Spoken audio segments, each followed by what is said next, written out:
They'll match you up to $100. I have a cup for Cooper Cup, I guess. Make sure when you're at the Cheesecake Factory, instead of paying a tip, just write alarm in there. I'm like MacGyver with running back rooms. Yeah, that's pretty true. That's true, and yeah, that's true. Okay, I'm getting word. We might get Joe Burrow in here. Hey, Joe! No, I'm not drafting anyone at all. I'm not going to, so quit asking. I've got information, man.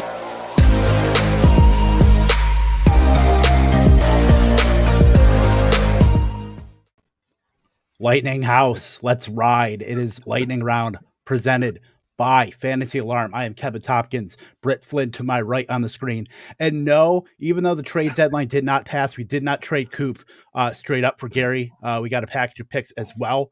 But Gary joining us for week 8, my friend, the original Lightning Round LG. How you doing, my friend? I am doing fantastic. Always happy when I can come and sub in for Mr. Koopaloop, and I'm excited to be here, man. If Coop's going to be in Iceland, this is the best place I could be. Well, we got the good end of the deal here as far as getting the trade. We're still working out the details. We got the trade in. We got a washer and dryer to be named later as well in the deal. So we're definitely on the good end of it here. Don't tell him I said that. Can we also just talk about how Coop is becoming a superstar in Iceland? Like everywhere this man goes, he makes friends. Like right? he's building an Iceland contingency for fantasy football and Lightning Round and Fantasy Alarm. Like this guy is an ambassador. It's great. Is he actually going to do that radio spot in Iceland? Because that would be so amazing. Would think. I mean, so. If we could find a way to be like the fantasy footballers of Iceland, I mean, I've always wanted to go to Iceland, so I feel like that would be a real feather in our cap here on our road to obvious superstardom. Yeah, it would be amazing, and I just like the idea that Coop is now internationally famous for his fantasy takes. Tight ends across the world unite. Yeah, Iceland, I heard, is big tight end contingent there, so only fitting that Coop would be, running wild in Reykjavik in Iceland. So certainly love to see it. But we are not without fantasy football, of course, here without Coop, because it is the week 9 strategy session, as well as we got some questions. So let's get right into it here. If you're in the chat, let us know and say hi as well too. I'll pose this to Gary first, because we went through the trade deadline, one of the craziest 2-3 hour periods that I can think of, aside from like an NFL offseason or the free agency in March. But lots of players were traded. I mean, obviously we had a couple beforehand, but CMC got traded. We won't talk about him, but of the deals that were made at the deadline, Gary, who's the biggest winner of the deadline? So I actually really like the Chase Claypool move. I think that not only do you get Justin Fields getting this huge bump, we've already seen him going on a tear. I'm going to talk about him a little bit later too, but now Chase Claypool, who had this amazing rookie season and then kind of dipped the last couple of years, and he's had some good targets this year, but it tended to be a lot more with Trubisky. And then now he gets to become the de facto number one. They paid for him to be the number one, and we've seen what this guy can do, and he can be all over the field and make plays. And I feel like he could potentially unlock a little bit of Mooney. So Mooney's not the one, and we'll kind of see it. Obviously there's a weird capped ceiling with how much Fields is going to throw, but this is the next 18 months before Claypool's contract is up, and they get to actually see what they're going to be doing with Fields long term now. So yeah, that one really surprised me that he ended up going to the Bears specifically. Like, we knew that Green Bay really does need a wide receiver, and then it came out after the trade that Green Bay was actually looking into Claypool, and then the Bears come in there and swoop him out from under, which is kind of crazy to me also, because the Bears do seem to be in complete rebuilding mode, especially on their defense. But if you look at Claypool, he's a young receiver. He doesn't really have that much in way of a contract or capital that they're going to have to spend on him down the road. I think it's a brilliant move if you're rebuilding. Start rebuilding, this year, and then get all the rest of your pieces with your draft capital next season. So fully on board with this. Yeah, I like it. It's, basically the trade ended up being like off-ball linebacker Roquan Smith for like switching him out for Chase Claypool, which Bears have been pretty much weapon bereft outside of Darnell Mooney, and I guess if you want to throw Cole Kmet in there, but anytime you can take the corpse of Equanimeous St. Brown off the field and add in Chase Claypool, the literal definition of a grown-ass man, if you want to look that up in the dictionary, flag and his picture will be next to it. But yeah, it's good for Fields, and I kind of like those two playing off each other a little more. We know Claypool can play in the slot. That's what he was doing with Pittsburgh, and now that opens up probably more for Freiermuth in Pittsburgh. But for Mooney and Claypool with Kmet, I mean, that's a pretty young core. If Justin Fields has a little bit of something, that's going to be really good for those. And we know Claypool could be a deep threat. It was rookie year. What was it, 11 touchdowns or something crazy like that? So I think it's a good move. I just, they've got to just go more toward the pass a little bit. They cannot be, Falcons leather helmet offense light and expect to get what they want out of Chase Claypool. So I do like it from a football standpoint. I like it from a talent standpoint for Claypool. I'm just worried about the offense a little bit, and at least immediate fantasy value. But if you have him, I'm seeing if I have other options, at least for the first week. And then just seeing if he goes, 90% of the routes off the jump, then, you're good to go. But it doesn't always work out for these guys, at least in the very beginning. They've got to get their feet wet and learn how the system works. So definitely do like Claypool, just a little hesitant, but the talent's there. So we'll roll with it. Britt, what about you? You're a winner for the trade deadline. So I think it was Chase Edmonds. We really had high hopes for him going into Miami, in the offseason and training camp and even preseason. Everyone was like, Chase Edmonds is going to be the guy in Miami. He had the running back potential and the pass catching potential. And then Raheem Mostert came in and kind of stole the show. We know that Edmonds does have that pass catching ability because that's where he served primarily in Arizona. And now he goes to Denver, where they lost Javonte Williams. They're running with Latavius Murray, Melvin Gordon, just basically some guys, some Jags. Let's just be real. And we also know that Denver kind of does like to check down. We saw in week 1 that Denver checked the ball down to Javonte 19 freaking times. So now that they have a legit pass catching option, I think that they're really going to get him involved and that Chase Edmonds is actually going to have some fantasy value. So super excited. I do like that he's got. This coaching staff hates Melvin Gordon. Like, that's crystal clear.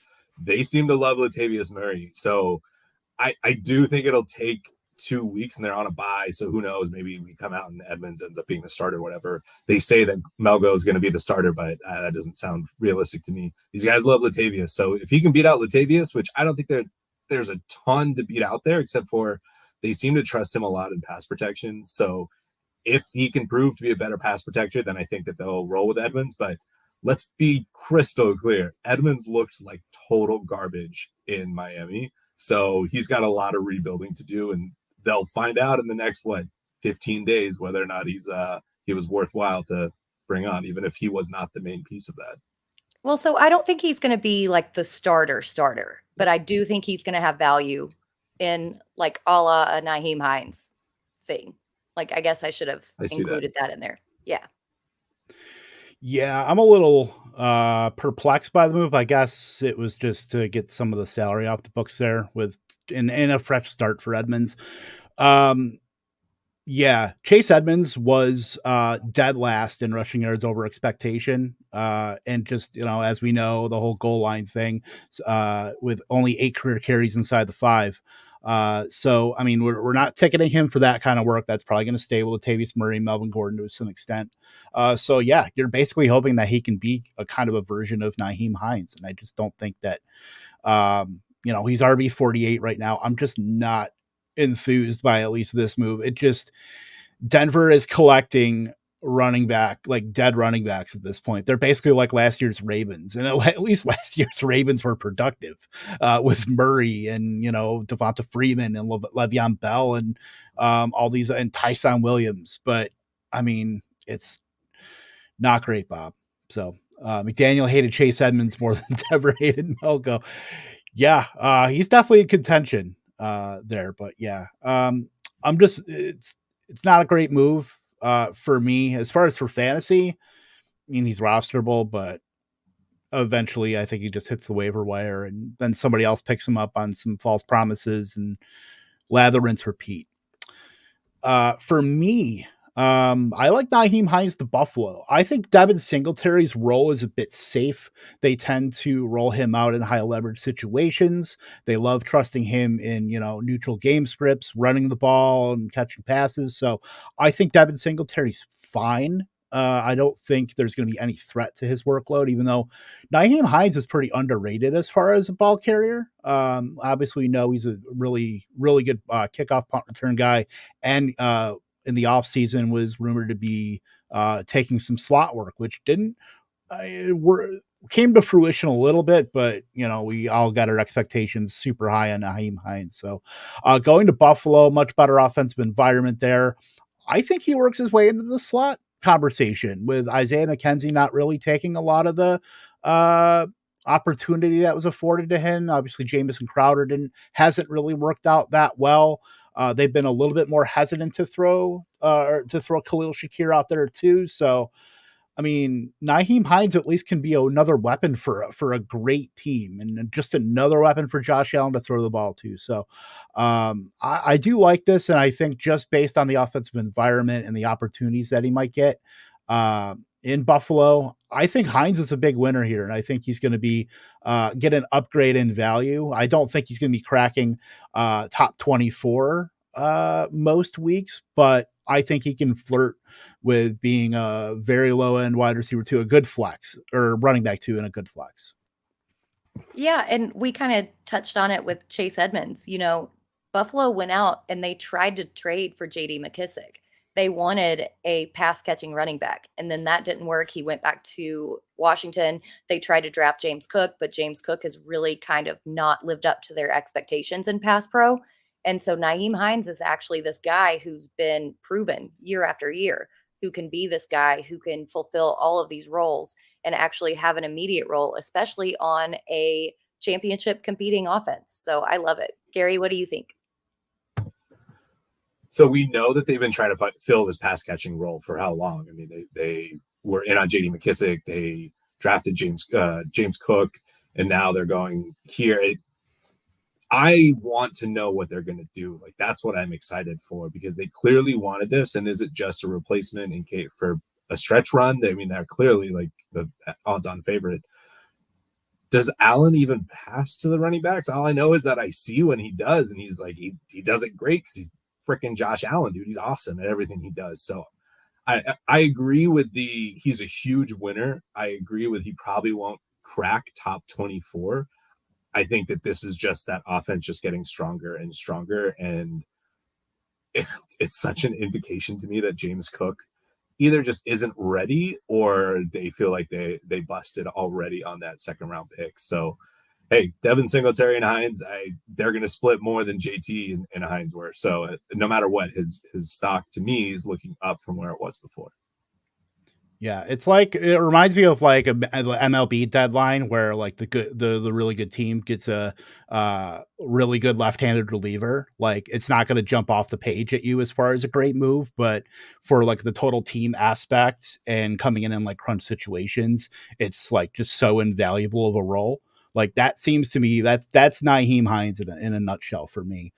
And I'll go to this too from Scampers. I think Kamara might be the biggest trade deadline winner. Yeah, I mean, I was wondering if Kamara might have been dealt to like the Eagles or something. That was like some of the scuttlebutt there, but yeah, I think that's certainly in consideration too. And I will answer this question real quick before we go to our next question. I need to start as a flex pull PPR, Pittman, Dobbs, and Kadarius Toney. You still got to start Pittman, even though it is Ellinger. Didn't look super great, but I think he showed enough to at least have a little bit of staying power. But, I think he's still got to roll with Pittman. I think he's still a mid to, maybe a lower tier wide receiver too, but not for Dobbs or Tony, certainly. See, for me, it depends on how you look in your matchup. Like, do you need safety? Do you need floor? Or do you need upside? Because for upside, for me, it's Dubs against Detroit. Oh my God, all the way. If you need a floor, then it's Pittman. So take that into consideration. I was about to say, in my standard typical response to all of these, floor, Pittman, ceiling, Dubs. Britt said everything I would have said. So, I'm sorry, right. I stole it from our guest. I feel so. No, it's good. Dude, I always answer all of these questions with it's either this or that. Every time you guys even ask me questions in the show doc, I tend to list like 7 different players I want to discuss. So got to get it in there while I'm here. Right, exactly. So as far as our opinions and stuff from like the off season, we've talked about those. We haven't really talked about, we talked about what we got wrong. We talked about what we got right, but we all have our opinions in the off season, and with those opinions comes, we got to change our minds. I've got information, man. New shit has come to light. And it changes our opinion. So I'll go to Gary first on this. What's one opinion that you had in the off season that after these 8 weeks, after these, has changed for you? So halfway through the season, this was looking correct. And it's Justin Fields was kind of it was a waste for fantasy. Like all these people that were talking about the ceiling that he had, it was like, man, I'd much rather take Trey Lance, which, hey, whatever. And through the first 4 weeks, it was like, all right, like these guys are playing for first overall. The Bears just look terrible, even though they came out the gate and beat the Niners. Oh, terrible game. But now, like the last 4 weeks, Justin Fields is fun to watch play football. Dude, he's run for 80, almost 90 yards, 80 yards, 60 yards in the last 3 games. I mean, he's been throwing touchdowns. He's fun to watch. And this is why the Chase Claypool thing just adds an extra level to that. Maybe Matt Eberflus just, it's a new coach, new OC. Like it takes some time to click. Totally is a joke. And even if you believe like the whole hubbub about the CBA made it so that practices are kind of a waste in August. So now we just got through 4 weeks. That was the preseason. All of a sudden they're starting to hit their stride. And I don't think that they're magically going to win the NFC North or anything. But for a fantasy, if Fields was on the waivers, he should have been the top waiver pickup in almost every league this week. Yeah, absolutely. Absolutely. And Scampers, I'm with you too. I thought I knew something about fantasy football before the season started too. Those were the days. When you're feeling so good about your team, you're like, I've drafted the best team. All the draft analyzers are saying you're going to win your league. And now you're like 2-6. We've awesome. done a lot of growing up in these last 8 weeks. Oh, so good. But yeah, Gary, to your point, there's a fly on my forehead. That's gross. It was like 50 and now it's 80. So all the flies have come back and my office is right next to the back door. So apparently this guy got in. But last week's game against the Cowboys, Dallas was such heavy favorites and Dallas has this great offense and they're going to completely crush the Bears. And then Fields kind of ran all over him. He threw a touchdown to Cole Kmet. Let's get real. Like he is finding ways to get the ball to his playmakers in situations where he otherwise wouldn't. And I think going down the stretch that it's going to be even more fun. Now, I will say that the Bears, I think, do have the 4th toughest remaining schedule going forward in the league. So there's going to be a little bit of difficulty going forward, but he's still so fun to watch. Totally agree. What about you? Yeah, last 4 weeks he's been quarterback 2. Behind Burrow. So, Justin Fields. This is like the case study in why are rushing quarterbacks so valuable in fantasy. Like Burrow. Fields has only had one game over 200 yards in the past 4 weeks. But the rushing floor, 160, 220, 270 yards rushing, like in that time, and 2 touchdowns. He's only thrown more than 1 touchdown once, and that was last week. Like, Justin Fields is a fantasy, like, he still gets played Detroit twice. I mean, there you go. I mean, if there's any reason to hold him, you're holding him for the next couple games, where after this week against Miami, he gets Detroit, Atlanta, Jets, Green Bay. Green Bay's, not been that great bye week. And then the first 2 games are brutal, Philly and Buffalo, but fantasy championship, Fields versus Detroit.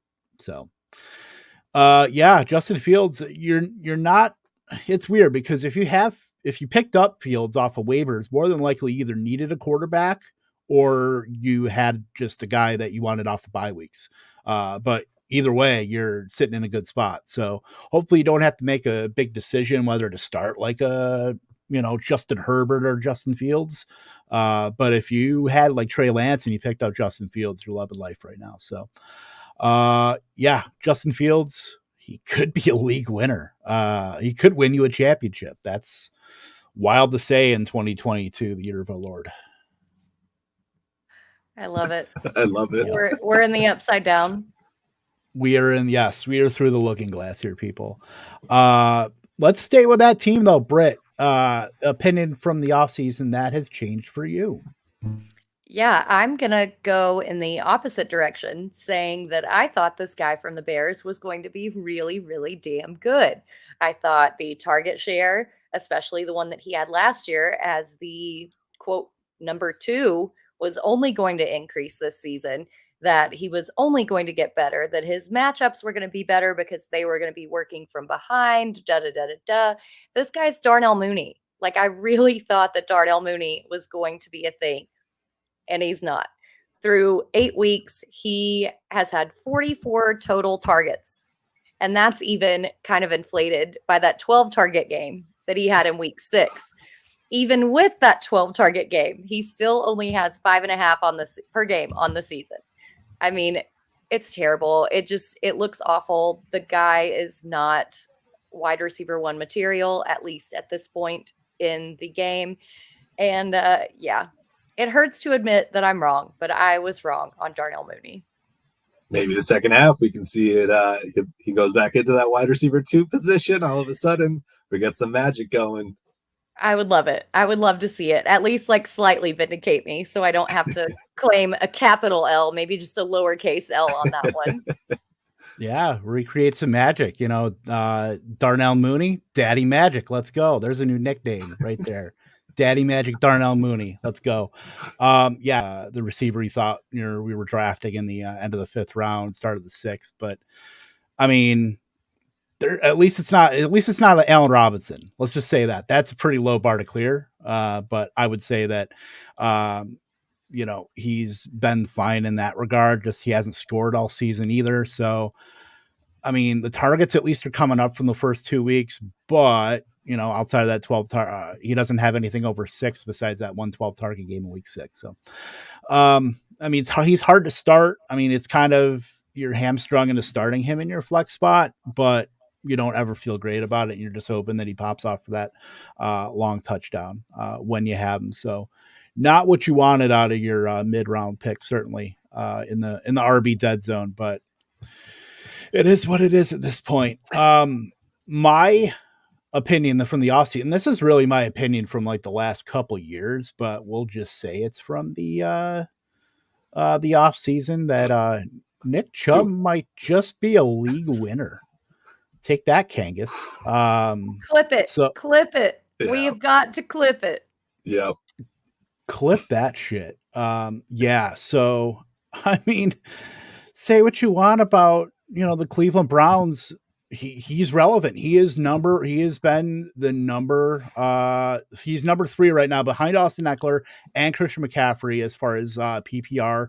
And I didn't think he could get that far, honestly. I mean, it's just goes to show how good of an actual runner he is in the NFL, and the fact that he can be efficient with the carries that he does get. The Browns have not been in like really bad game scripts either, which has helped for Nick Chubb and has actually hurt the upside for Kareem Hunt. Kareem Hunt has been coming in to take a lot of those, getting him off the field. Like Nick Chubb has just been out there. They've been riding him, and it can only get better with Deshaun Watson coming in a few weeks.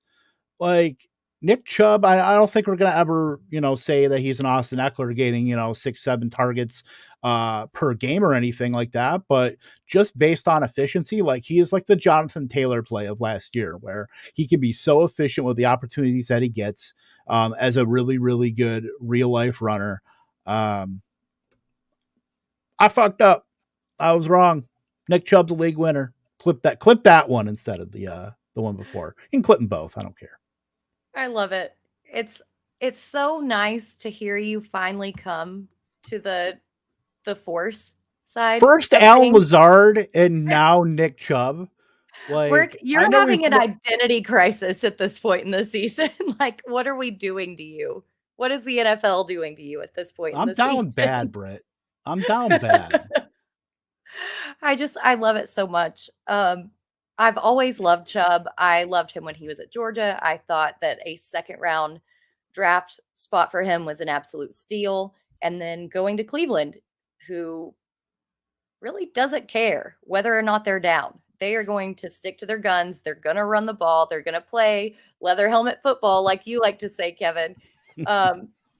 But they're actually being successful with this method. And Chubb's looked good. And he's even, like you said, he's gotten a little bit of those targets. He's basically taken over this backfield share. And I think when Deshaun Watson comes back, it's going to be even better because, you've had to respect Jacoby Brissett this much through this point in the season. What are you guys going to do with Deshaun Watson when he comes back? So love Chubb. Number one fan. Also, very fun player to incorporate your fantasy football team names in, but that's a whole other story. So, Gary, what do you think about Chubb? What's funny about his last name? You're not going to bait me here. I just want to say honorary mention here because Josh Jacobs, dude, we collectively owe you a hug and an apology. Granted, last week was not great, but oh my God, Jacobs was so much fun. I feel like for at least that 3-week stretch, just hope that he can keep it going and whatnot. But it's been awesome, so awesome. Yeah, let's take it a week at a time with the names that I have to start touting here and saying that was wrong, or else the fantasy receipts account is just going to be one constant clip of me saying I was wrong with all these. It's going to be like an Oscars montage where. Oh yeah, let's take a look at the people who we lost, Kevin, multiple times. So. No, well, I still think that was a very fair assessment, though, based on the offseason rumors and historically how Josh McDaniels has operated his running back groups. I don't think that it was just, I don't like this guy. I'm going to make up some reason and kind of like try to connect the dots with face paint, I think he really just is competing for that 5th-year contract. And I think he really wants to show that he's worthy of going to another team. And we've seen a lot of players do this when they're competing for contracts. I mean, just so many of them. And even on a piss poor Raiders offensive line, to be totally fair, like Jacobs has shown up and shown out. And I don't think I ever expected with both the timeshare and that offensive line that Jacobs was going to be as good as he was. So. Yep. Yeah. Well, we'll save the Josh Jacobs stuff for next week when I have to make a elongated soliloquy about how much I was wrong about him. Let's go into the week 9 stuff here. So, I think I'll start off this week with our cover boy, AJ Brown, who's going to be putting up 2 touchdowns and 125 yards on the Texans. That game is going to get ugly. Like UGLY ain't got no alibi. Like you ugly. It's going to be so. Look, the Texans could not compete with Malik Willis let's just be fair. They could not compete with Derrick Henry. That's it. Like that. Those 2 teams are like shells. So add the Eagles to that, who I believe are 14-point favorites. And I believe I actually tweeted with Sawhook today about the fact that he said it was crazy that it was 14. I said, yeah, it should have been 27.5. Because I think that game's going to get out of hand very quickly through the air. I mean, it could be Devonta Smith for all we know, because he really didn't get in on the touchdown love last week against the Steelers. But I mean, AJ Brown's a grown ass man, and I'm sorry, I think he's the top 3 wide receiver right now in football, in fantasy at least. That's how for me, it's CM, or I'm sorry, it's Cooper Kupp, it's Jefferson, and I think it's AJ Brown right after that. So fight me on that. I don't think get too much blowback on that, but yeah, AJ Brown. I mean, he's the Stephon Diggs to Jalen Hurts, Josh Allen. Like, that's Jalen Hurts is going to win MVP, and in a large part because of AJ Brown, and obviously Goddard and Devonta Smith are going to have a part in that. But yeah, AJ Brown's going to go scorched earth on this Texans secondary. What do you think? What do you guys think? I think 100%. I think that, the Texans have done a little bit better in kind of rebuilding their secondary, but there's no way that they're going to be able to pressure Hurts into making bad decisions. I mean, they just don't have enough personnel in that front seven. They don't have enough longevity or depth in that front seven, because we know that Philly defense is going to run that Houston offense 3 and out every single time. That defense is going to get tired. AJ Brown is going to be able to smoke everybody on defense because they're so gassed. I mean, they're just going to absolutely crush. And I want to point out that earlier on in the season that there were some stats about Jalen Hurts not putting up good numbers against the blitz. And then he kind of looked around and did some film work and decided how to get more comfortable in the pocket. And now his completion percent against the blitz in these past 2 or 3 games have been the best in the entire league. Like, everything on this team is clicking 100%. We're cooking with gas in Philly, and it pains me to say it as a Cowboys fan, but AJ Brown is a huge part of this, and he is going to scorch the Texans. Gary? You guys said it all. I just want to see it. It's just fun. Having the Hurts Brown stack in a couple places it just feels good. It feels nice. It's warm. It's fuzzy. It's literally printing money for anybody who has that. So I certainly love to see it. Gary, what are you excited about in week 9? I'm excited to see the usage of Kadarius Toney. I don't know that it's going to be a ton, but he is just such an electric playmaker. I personally believe that the only player that he really comps to are either it's like Debo and Tyreek, and he's not anywhere as good as either of them, but he has attributes of, he has Tyreek's speed, it feels like, in Debo's change of direction and twitchiness, and I'm here for it. I just want to see it. I know that this will probably not be a heavy week for his integration, but dude, just see some end arounds with him. Like, it's fun watching the Hardman ones just because he's pretty quick, but I want to see what Toney can do in that offense, even if it takes 2 weeks. It's just a fun, like, that move feels like a fantasy football move. Let's just go and light a match on this gasoline. Well, and during the preseason, when Kyle Trask came out to play, there were a few tweets that I saw that said Kyle Trask only looked good because of Kadarius Toney and Kyle Pitts.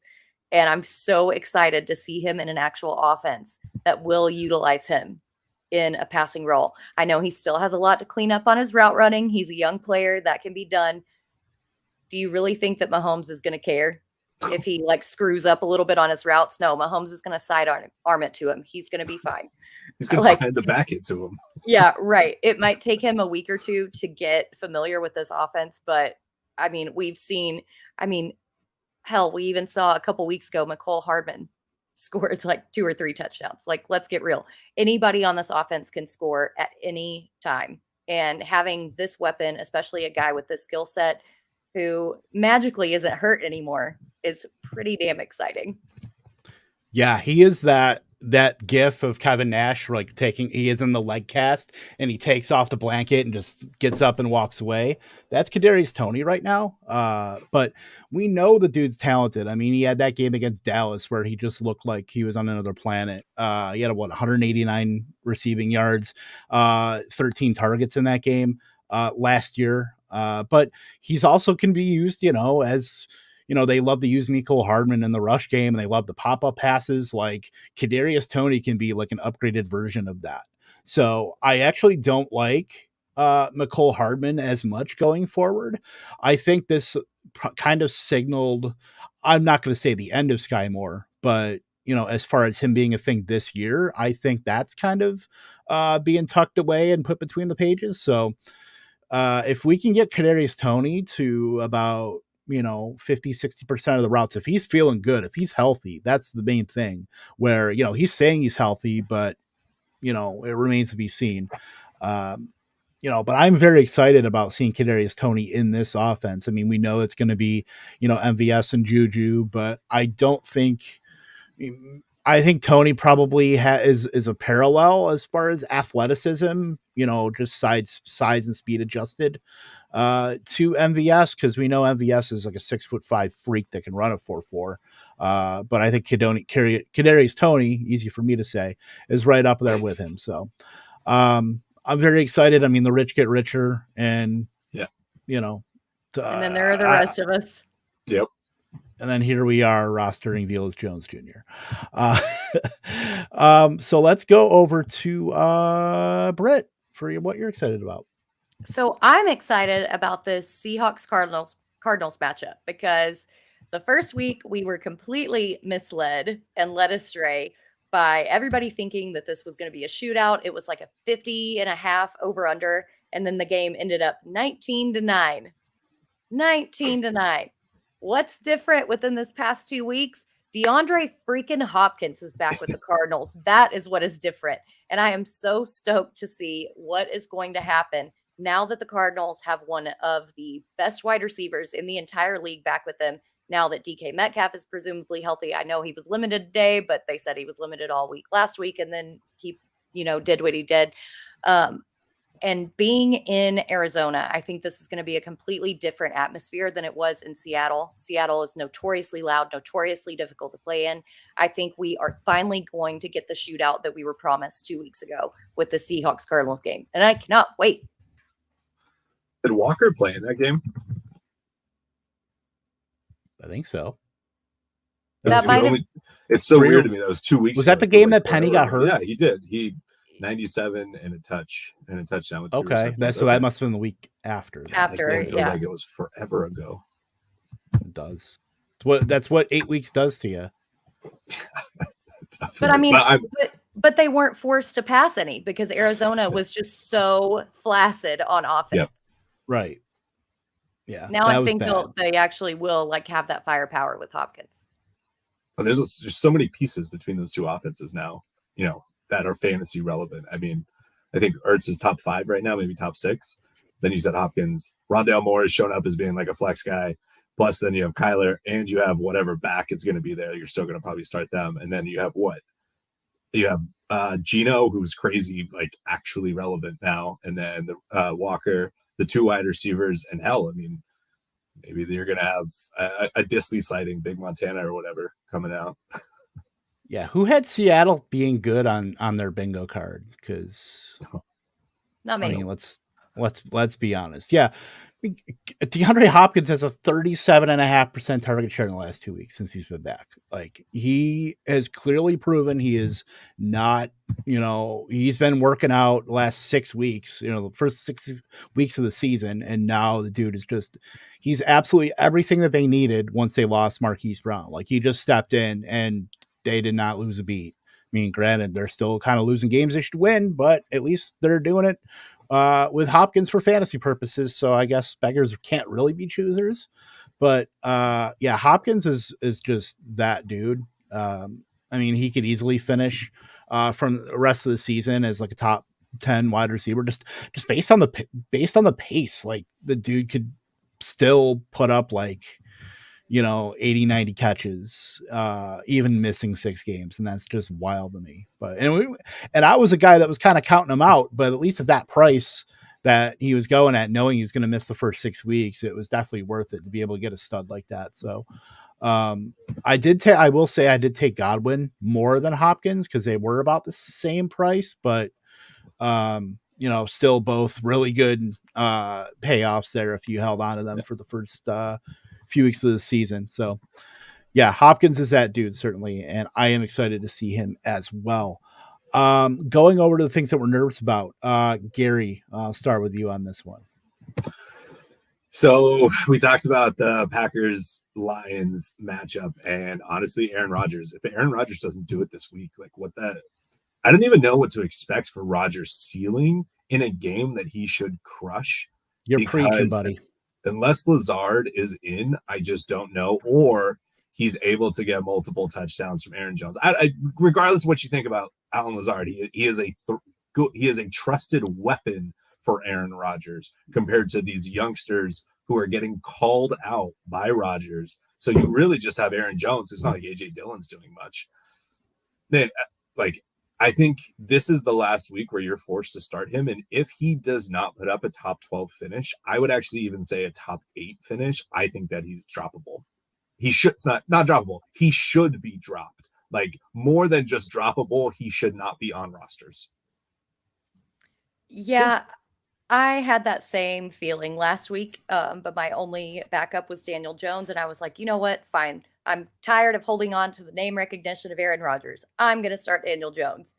And then we saw how that ended up. So it's not, it was a dynasty league. So that kind of puts a little bit of context to it. But I completely agree. Aaron Rodgers has not lived up to his back-to-back MVP moniker. He's not lived up to his Hall of Fame career. Everybody who said that Aaron Rodgers was going to be fine without Devontae Adams, how do you feel now? Stupid. Go on my Twitter feed, which is about half Packer fans, and please tweet that out. No, I don't want that smoke. Aaron Rodgers on a per game basis has not been that much better than Zach Wilson. That's where we're at with Aaron Rodgers. And my trials and tribulations with the Alan Lazard experience have been well documented in this space. So I won't go too much in depth there, but that offense is just not right.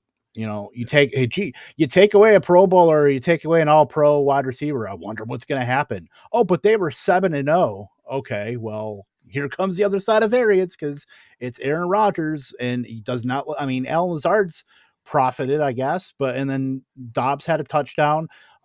Some dude named Samori Toure, they took in the 7th round, had a touchdown at the end of Sunday Night Football. They were never in that game.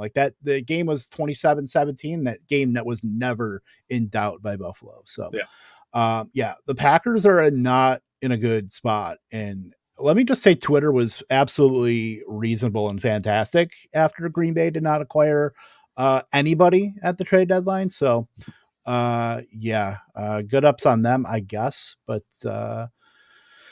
Aaron Rodgers could probably get dropped. Jacoby Brissett's outperforming him in fantasy. That's pretty much all you need to say about that. Yeah, it's sad. We'll move on so we can stop lamenting. Yeah, for some sanity amongst your stream participants here. Well, hey, I'll make you feel better about this one, Kev, since you already had to play up Nick Chubb and Josh Jacobs. I'll talk about somebody I'm worried, who you talked about early on in this season, who you were worried about, and that's Derrick Henry. I am very worried about Derrick Henry this week going against the Chiefs. They are 12.5-point underdogs. The Chiefs or the Titans literally have 4 wide receivers on their roster. 4. That's it. The rest of them are on IR or on the practice squad. They don't have anybody to throw to. So that they're just going to try to put this game on Derrick Henry's back. We still don't know if Tannehill's going to be healthy. And Derrick Henry has only had 1 game so far this year under 20 attempts. That was against Buffalo when they were huge underdogs. And we saw how that turned out. I think this game is going to be the same. Kansas City has allowed the third fewest rushing yards per game in the entire league. Not necessarily because I think Kansas City is impeccably good against the running back. It's that Kansas City gets out to such a lead that that negative game script comes into play. So it's just passing.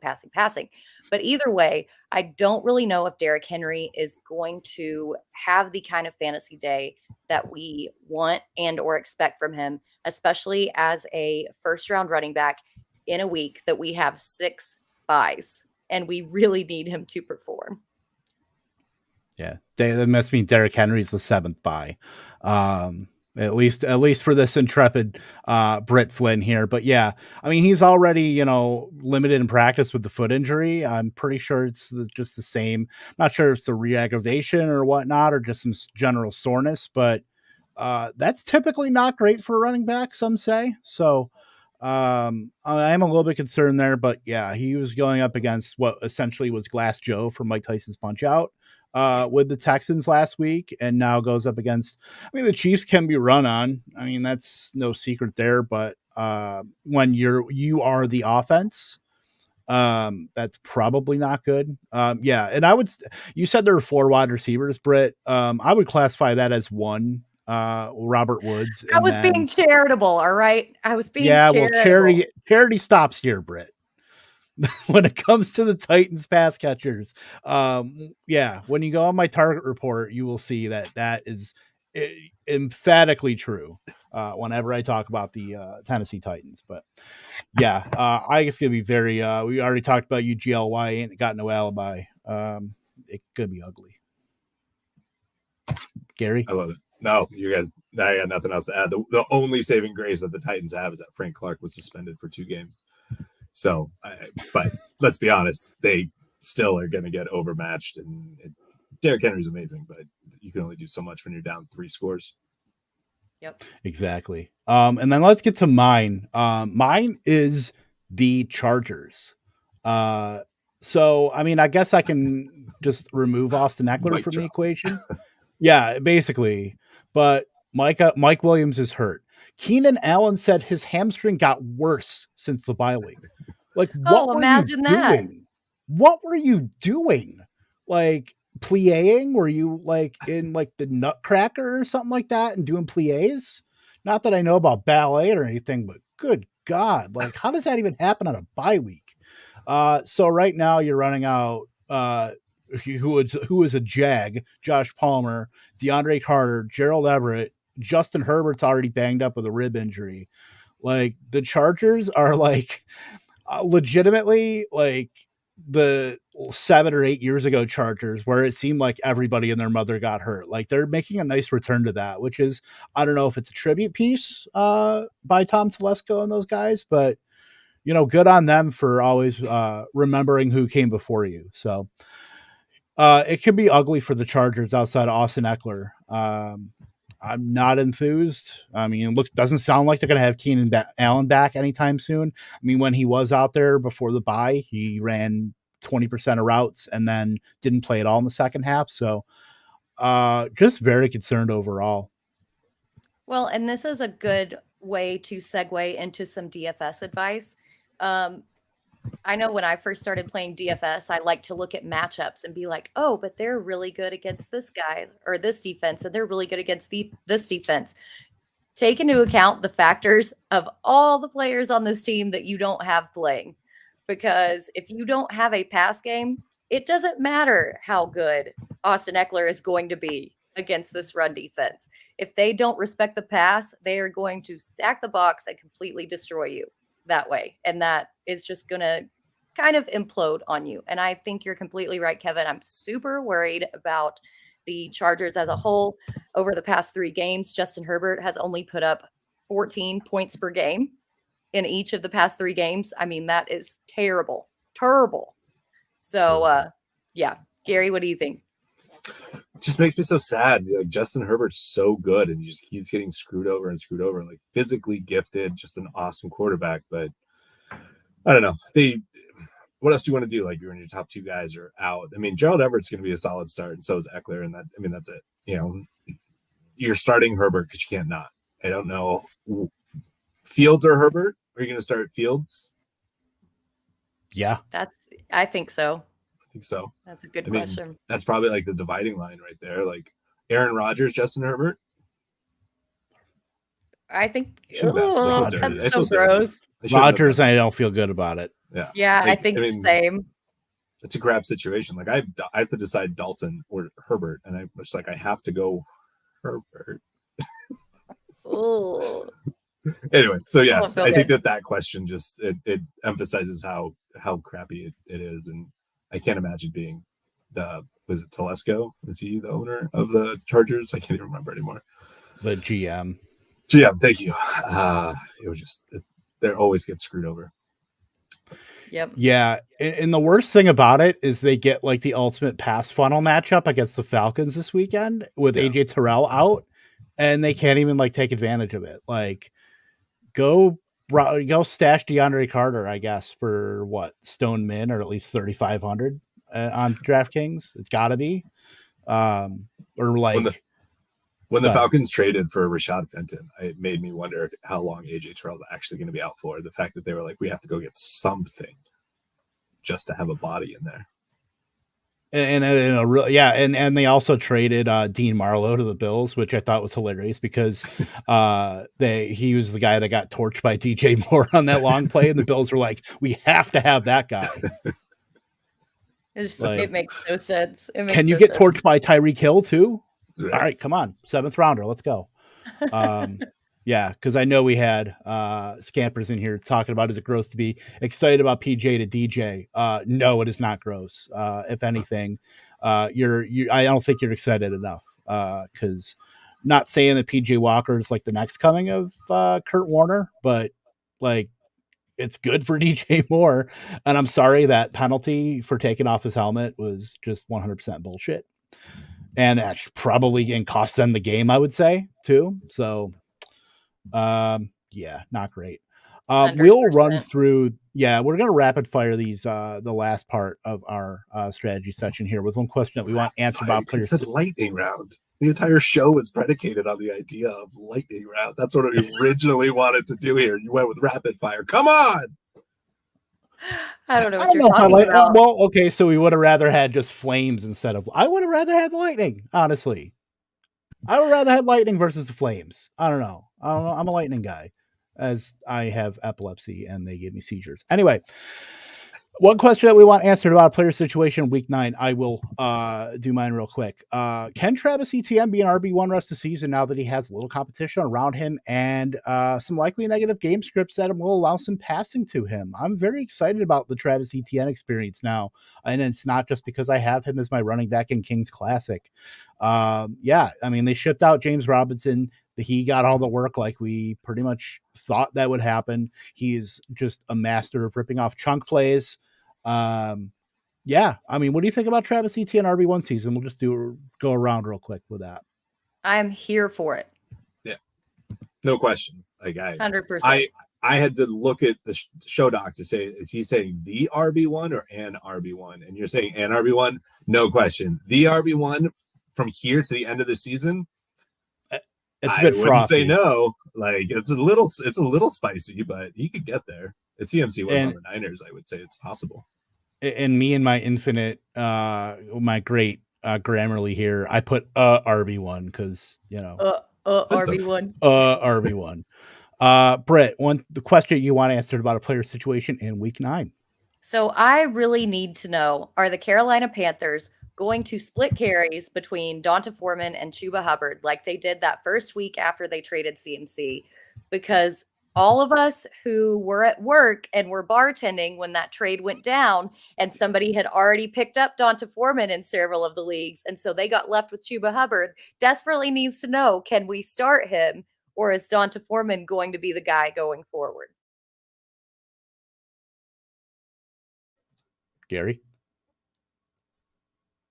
All right, I was muted. I was responding to Wendy. I'm sorry. I think that Foreman should do they should do that with him. I don't see I think it will be not a 1A to 1B. I think it'll be a 1 and then like a 2A. I don't know if that makes sense. I think Chuba is going to get, let's just say 30% to 70%. It's almost going to be more of like a Zeke Pollard thing. I don't even know if that's the right phrasing.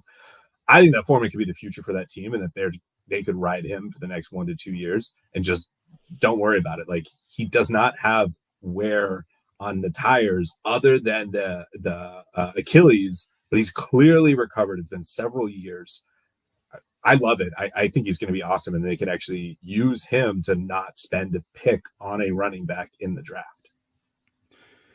Yeah, I think Foreman's definitely carved out the main role in that offense. Like, they've been trotting out with Chuba Hubbard out. They trotted out the Spencer Browns and the Raheem Blackshears, but I think you're pretty close to that, Gary, with the 30% for Chuba Hubbard. It takes a little bit off the top, but I still think Foreman is fine as far as getting that starter share. I mean, the other shoe's got to drop for Carolina, I would assume, at least getting into more negative game scripts, because, I think they're just running hot right now. So I think we might be seeing the best out of Deonta Foreman. I think he can be at least a middle road to low end RB2 most weeks. Obviously has upside if he gets in the end zone, but I do feel like that's few and far between with this offense. Or what do I know? We don't know shit about fuck. So who knows? Carolina could just go on a run and, just completely ruin our lives. And then we're all on fantasy receipts from here till eternity. Like I already was once with my Dante Foreman tweet. PJ Walker has ascended. Yes. Yes. Absolutely. Yes. He is no longer XFL superstar, No. PJ Walker. He is NFL good quarterback, PJ Walker. Kurt Warner That's where we're 2.0 right now. So I'll just say mine really quick. I don't even know the discussion because it's so tough with this. I just want to know, is the Chiefs going to make any substantive change in their backfield so that for us that we have a viable fantasy back? I have no interest in starting pretty much anyone on that team, including CEH, unless by apocalypse and you kind of have to. Even then, I really am trying to find somebody else. We need to see something, and I think Isaiah Pacheco should be that person where they give them a little bit extra. We did see it in previous years, like Derek Gore, dude. When they gave Derek Gore enough carries, like, you get these guys going and they have a full head of steam. But who the hell? I mean, they also brought in Kadarius Toney, so maybe he's going to be siphoning like 5 carries a game. I mean, he has run the ball with the Giants, so yeah, he'll be using those Tyreek Hill like little jet sweep motions. Yeah, out of the pop-up passes. Yeah. So I will, if it's split like it has been, like 30%. I have no problem dropping Pacheco unless he is viewed to me as a handcuff and a break glass in case of emergency, same as CEH. I'm probably not dropping CEH just because of the name recognition, though. Yeah, that whole backfield is like persona non grata for me. CEH is like the de facto leader in the case of you drafted in the highest, and Pacheco has like size and like really good measurables, but he is a dog shit running back as far as like actual skills. But Jerick McKinnon is the best receiving back, and he gets the most snaps out of all those backs every week. So, I mean, it's really like the worst Sophie's choice of all time with these three running backs. I'm starting McKinnon if I really have a choice in the matter, but you never feel good about starting a Chiefs running back. So I just can't wait until Kansas City drafts Sean Tucker from Syracuse next year and completely makes that a 4-way backfield and just ruins all our lives. So, that's my funny way of saying good luck finding any clarity in this backfield. yeah, you guys said it all. I have no idea what's going on with anything in that backfield. Yeah, that's about where we're at with Kansas City. Now, I'll answer this question real quick before we head out. I have Kittle on bye. The fab is 150. I have 113. How much do I bid on Evan Engram? Too bad we don't have Coop for this one. I could call him live from Reykjavik, but I think he might be sleeping at this point. It might be like 3 or 4 in the morning. Evan Engram has been pretty solid the last couple weeks. I'd probably put 10-50%. I'd probably bid if I have 113 out of 150. I'm probably bidding like 20. I'm gonna do 25. Yeah. Anytime people ask fab questions like this, and you have somebody on a buy, the question is, who is the guy if you miss out on Engram that you're gonna end up picking up for free or something, that you're gonna put $1 on, whatever it is? Because if that player is, I insert terrible tight end right now, Noah Fant, then You want to he make sure qualifies. that you get Evan Ingram. And if you're thinking 25, then just add $2 extra because who cares? Beating somebody out by like $2 when you added 3 is like the greatest thing in the world. Yep. And then bidding 25 when nobody else bid is the worst. It happens. It does. It does. Absolutely. So, all right. Well, we will head on out of here. Gary, again, thank you for coming on, my friend. It's always a pleasure when our paths cross, getting on here to talk some ball. I love it. Thank you guys for having me. It's always fun to see your beautiful faces and actually get to talk with you live rather than with my thumbs via our group message that is going at all hours of the day. I feel like, especially now with Coop being international. Yeah, at all times. We got the original crew back together today. It was great. Thank you for coming on. The It's calm before the storm crew. I love it. Fighting chance live. Yes. That too as well. Please like our video so we can all eat. At least one of us has kids. Gary has kids. I do. So please feed Ewan by hitting the like button and subscribing if you haven't. Before I go, next week we will not have Coop, but we will have Kendall Valenzuela on with us too. So that'll be awesome to have her. The estrogen will be flowing. I will be severely outnumbered here. So finally, I know, right? I mean, at worst it's been 2v2, with like Sampraviti and Jen Piacenti, and now I'm screwed. So, I mean, I love it. I can't wait. I can't wait either. It'll be a lot of fun. Again, Gary, thank you so much. You know what? When we get out, we'll get out of here. I'm Kevin Tompkins for Britt Flinn as well. Gary, lead us out.